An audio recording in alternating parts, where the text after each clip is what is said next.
Hello, welcome to my channel. My name is Maria and I make personal development content here on YouTube. And so in today's video, I want to come on here and talk about how to improve yourself consistently or constantly, you would say.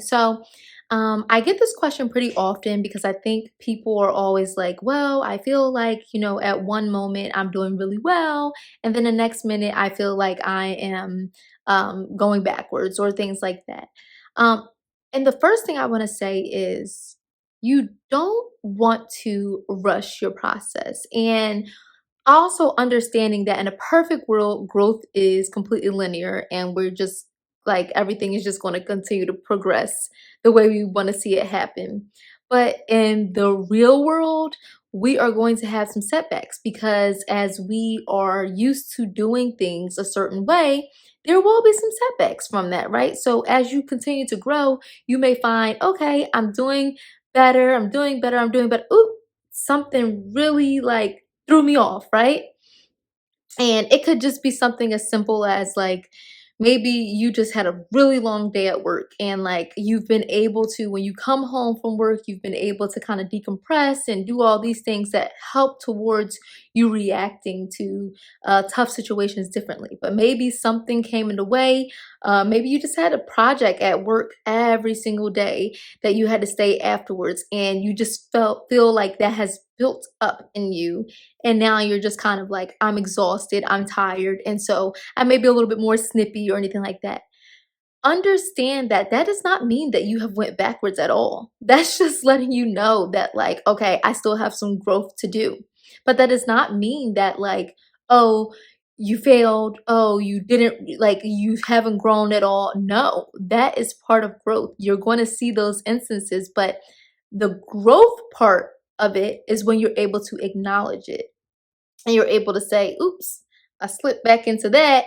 I did not mean to do that. Let me get back on track. Let me redirect myself and figure out, okay, what is it that caused me to react this way again? Because I was doing so well. I was taking these small steps. I was growing. I was getting to this place where, everything was going well and I was responding differently to stressful situations and things. So now you almost have to like work backwards when you're trying to improve yourself consistently.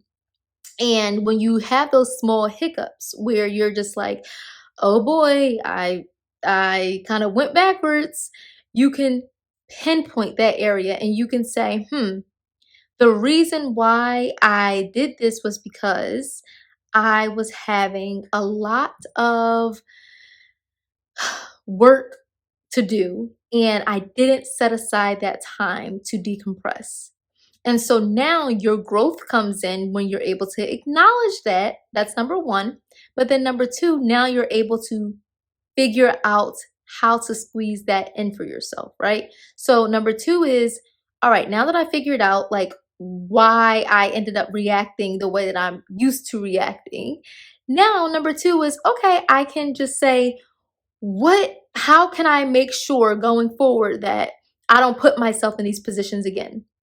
Well, one option is maybe I will get up the next day earlier so that I can get out of work earlier because I still need to give 8 hours of a day to this project. It's a long project. I have a huge deadline due, but maybe I can get up earlier in the morning and devote some time to doing that. So that way, at the end of my night, I don't feel like I'm just so like, I just need to go to bed because I just don't have anything else left in me. And it's almost close to midnight. And now I got to get up the next day.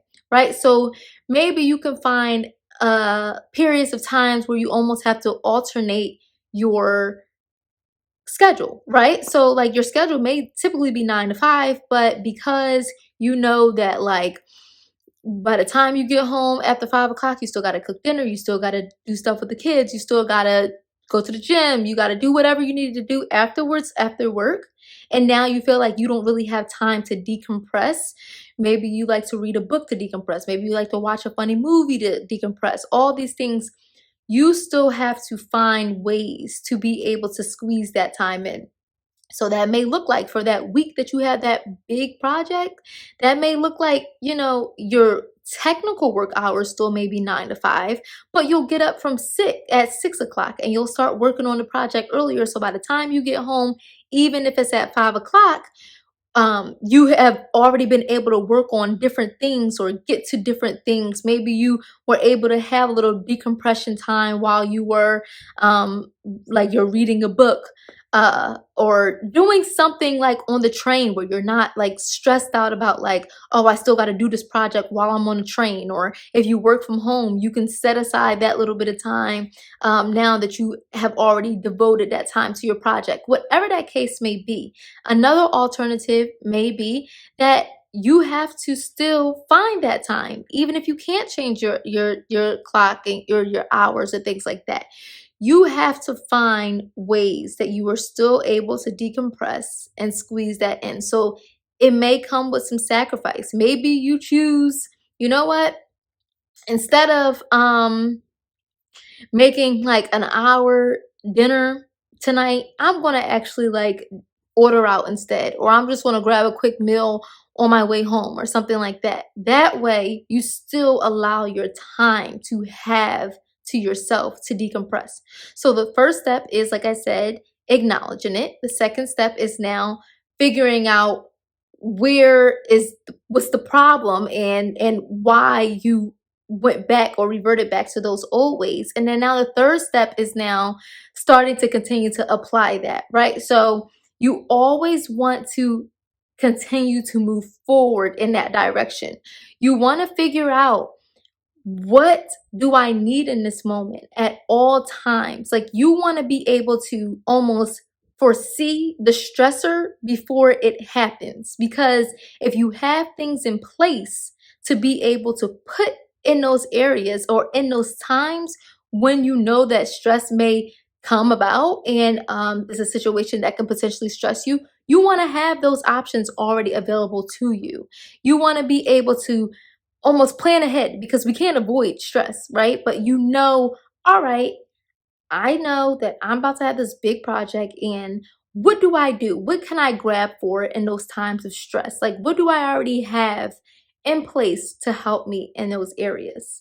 And when you do that, what that does is, when you follow those 3 steps, what that does is that sets you up for success, so that even when life throws you curveballs, even when life gets hard, gets tough, you are always paying attention to those things that are causing you to have those setbacks, so that you can lessen the amount of setbacks that you have. You're paying attention to the distractions, or the things that are causing you to take away the time from what you need.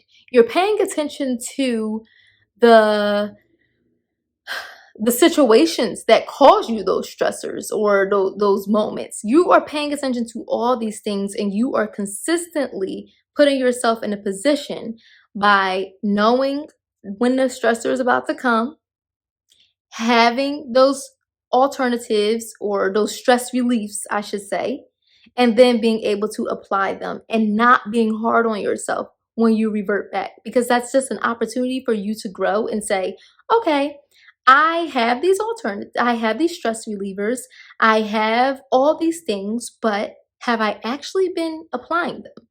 And if I haven't actually been applying them, that's an area to say, well, what has been holding me back from applying them? And now, where can I maneuver and still find the space to be able to do that? And so that allows you to consistently grow. And remember, growth is always about small little steps that we do to have a greater success. It's not about overnight success. It's not about overnight growth, but just showing up for yourself every day, not beating yourself up, and figuring out what is happening that is setting you back in those times where you do revert back to your natural way of handling things or natural way of reacting to things, and then getting back on task so that you can continue forward with your growth and your process. And remember, too, even your setbacks are a set up for you to be able to grow further.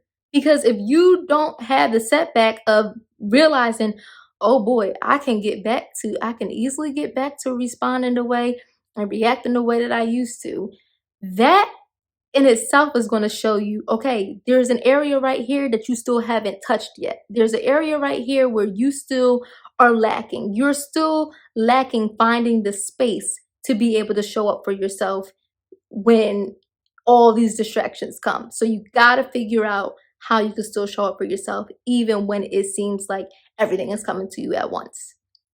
So that is it for me. I really hope this was helpful for you. Please be sure to like, comment, subscribe. Check out the description box down below. There's some links for you. And again, I'll see you in the next video. Bye-bye.